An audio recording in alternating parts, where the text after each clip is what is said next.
Hello and welcome to episode number 14 of the Scottish History Podcast. My name is Owen and once again, welcome. To those of you that are just joining us for the first time, again, welcome. What I do suggest that you do is, because this is episode number 14, is to go back and check out some of the earlier podcasts. The main reason being is because the way that I'm trying to do this podcast, I'm trying to do it in a story form. We have part one, part two, of certain stories. So right now we're actually reaching the end of a story. This is going to be the last episode regarding the Jacobites, Culloden, etc. So I do suggest that you go back and listen to the previous episodes. So we'll just jump straight in, and as I've already alluded to here, this will be the last one really about the Jacobites and things like that. If anything else gets requested on this particular subject, then I can delve into it a little bit more. Again, it might feel a little bit rushed, but I think the main basis, the main bulk of the information is going to be there. So the result at the Battle of Culloden would change Scotland and arguably the world forever. The Redcoats found, captured and killed many of the Jacobite soldiers, or even just Jacobite sympathisers, in the immediate aftermath of the battle. Cumberland and his troops entered Inverness, where numerous generals of the Jacobite army offered their surrender, and a certain Captain Campbell seized the city of Inverness. Men were arrested and placed in small cells with no beds. Women were captured and given a handful of oats a day and just enough water to prepare their meals. Many imprisoned and wounded soldiers were refused any sort of aid, and many died, with their naked corpses being carried through the streets by beggars and buried in unmarked graves in nearby churchyards. In addition to this, 36 members of Cumberland's army had deserted them either before or during the battle, and these men were tried and convicted of treason and were hanged as traitors. In one instance, an English soldier plunged a sword into a hung Scottish lord and exclaimed, "All his countrymen were traitors and rebels like himself." A Scottish member of Cumberland's army took exception to this, as, believe it or not, more Scots fought for the Redcoats or the government army than had ever fought for the Jacobites. A fight broke out amongst the Scots and the English because of this, and Cumberland himself was there to be able to settle this particular situation. From the Highlands down into the Lowlands in the city of Glasgow, many people took to the streets to rejoice at the Hanoverian victory at Culloden, and Cumberland was awarded the key to the city of Glasgow, along with being made Chancellor of the Universities of Aberdeen and St Andrews. As the years went by, however, for Cumberland, and his orders of showing no quarter becoming public knowledge, he was widely called the Butcher of Cumberland, mainly because of the butchering of the Jacobite soldiers after the battle. And still to this day, the British Army do not include Culloden amongst its battle honours. So George II, we haven't talked about him for a couple of episodes, but George II, the King of Britain, if you will, at the time, then he came up with these ideas of dismantling the Highlands of Scotland and its clan system. That was the big problem at the time, according to George II. Get rid of the clans, you get rid of the problem. So the first major act of getting rid of these clans was to introduce the Act of Proscription, which came into effect on the 1st of August in 1746. This was technically a restatement of the earlier Disarming Act in 1716, which occurred just after the Old Pretender. So this was James VIII of Scotland and Third of England, the father of Bonnie Prince Charlie, effectively. So it was a restatement of the earlier Disarming Act of 1716, but with more sections added in. The Act, just to be plain and simple, it banned, number 1, the carrying of any weapons by any Highlanders. Number 2, the wearing of any form of the Highland dress. Now that was kilts, small kilts, the philibeg, sporrans, anything tartan was banned. And number 3, the playing of bagpipes. Bagpipes were never seen by the British government or the English, or whatever way you want to put it. They were never seen as a musical instrument. Bagpipes were seen as an instrument of war, played as the Jacobites went into battle.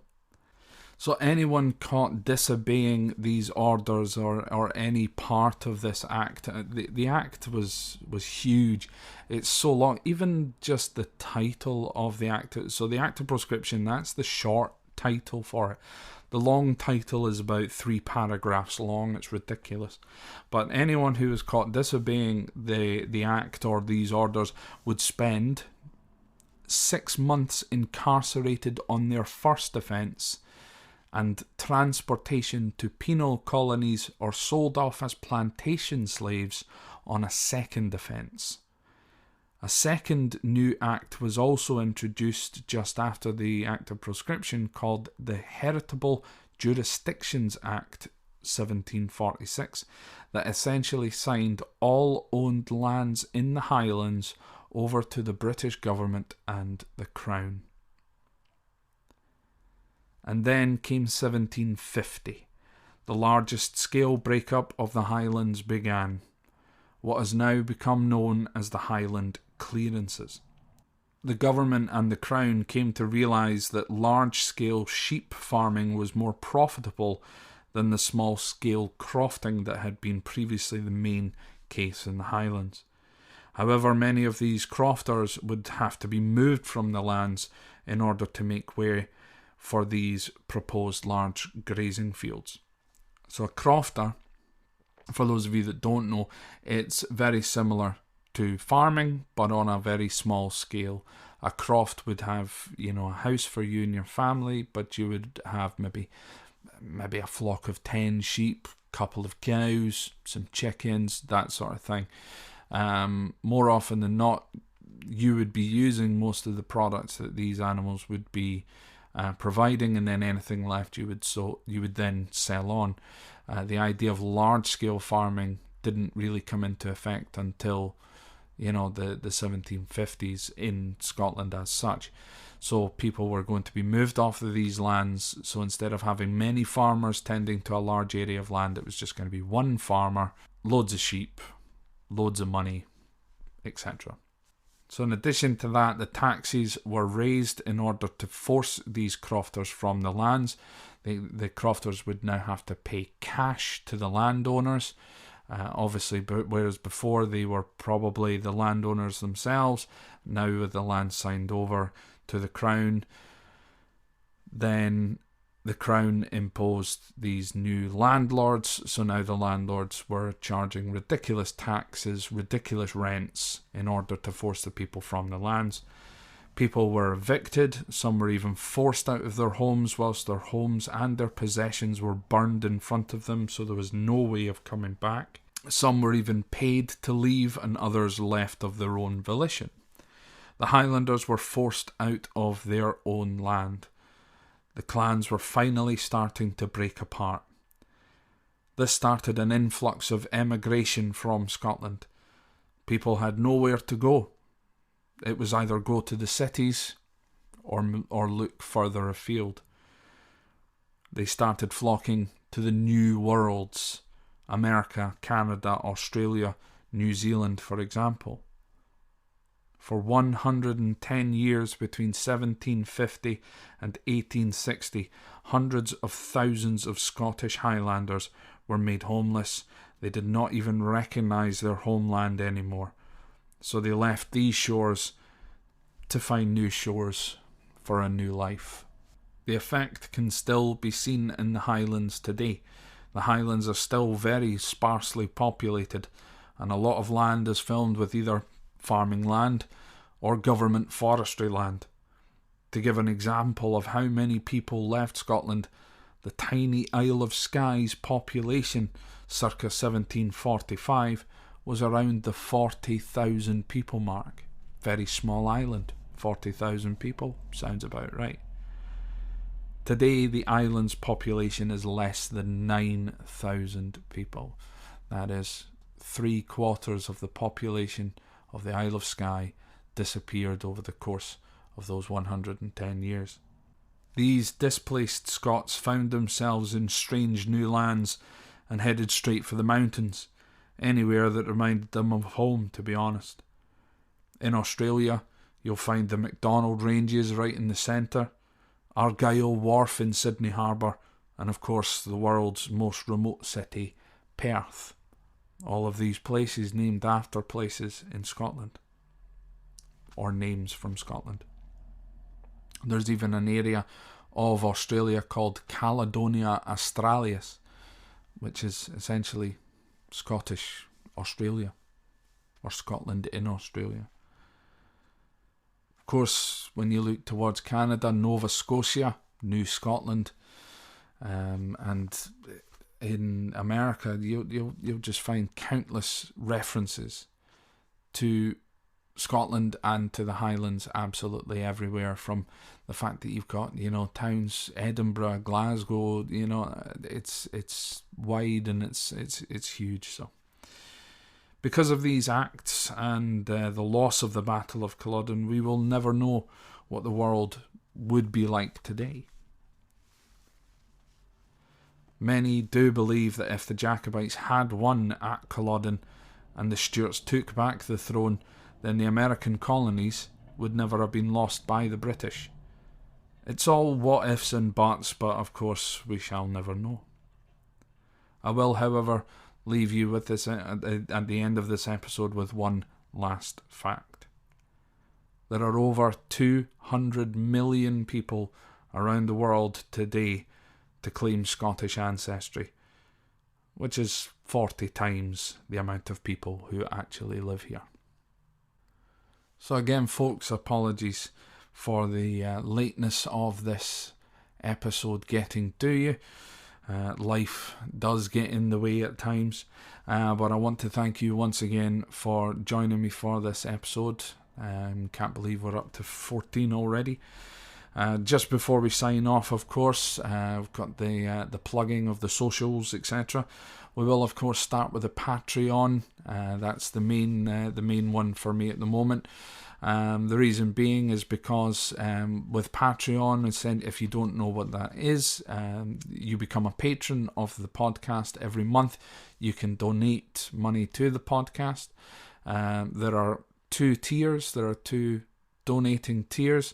The first of those is the most affordable tier. That's only £1 per month.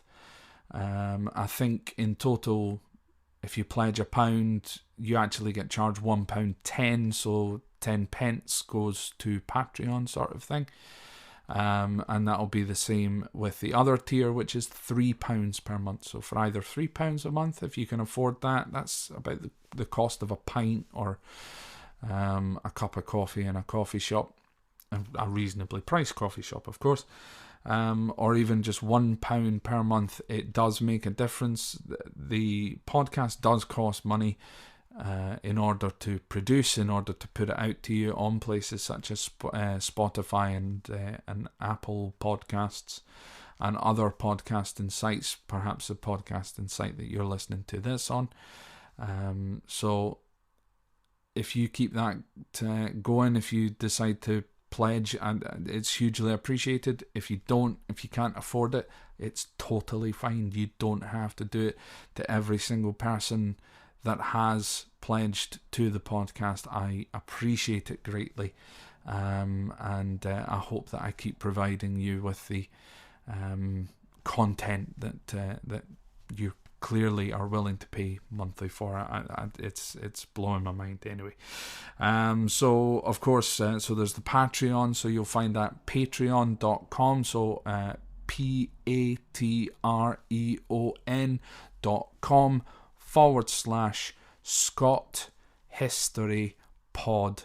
All one word, so Scott History Pod. Patreon.com/Scott History Pod. Alternatively, click the link below or above or wherever the links appear on wherever it is that you're looking for. We are also, of course, on Facebook, so just in the search bar, type in the Scottish History Podcast and you'll find me. But it's also facebook.com/Scott History Pod. We're on Twitter at Scott History Pod. You might be getting this now. A couple of weeks ago, I started the Instagram page. So there is an Instagram where every so often I'll be posting pictures that I've taken, unless otherwise described. Then it'll be pictures that I've taken in and around my jaunts around Scotland over the years. I was going to see if I can maybe grab a couple of older photographs of myself at various historical landmarks throughout Scotland. So just maybe once a week or a couple of times a week I'll post a picture up on there. So that's all go. Again, just search the Scottish History Podcast, like and follow, etc. And as mentioned, this podcast is available on Spotify, Apple Podcasts and YouTube, to name just a few. YouTube, I've set it up with playlists, so when you click on one, it'll just continue. So if you click on the first episode, which is actually episode number 3, it's not episode number 1, unfortunately, because of a technical issue with my old laptop. So you click on episode number 3 and it'll just play right the way through until this episode. Nice and handy. So, folks, with all of these, there is one last little request that I would like to make for those of you that either pay for the Patreon or not. If you like the page, please share the Facebook page, share the Twitter, share the Instagram. Please share the podcast. It only takes 1 second for you to share any of the content online nowadays. You press a button to share, and then you click another button that says share, and that's it, done. You don't even need to put a comment on it, just share it. The more people that get to listen to the podcast, the better for everyone, in my opinion. This is a major passion of mine, and I would like to spread the word to as many people as possible. So anyway, Patreon, Facebook, Twitter, Instagram, Spotify, Apple Podcasts, and of course YouTube. Once again, folks, that's me out for another week. I should be back with you next Wednesday, potentially Thursday. I'm still trying to work it out how I'm going to do this with the whole night shift thing, but we'll get there eventually. So I'll speak to you again next week.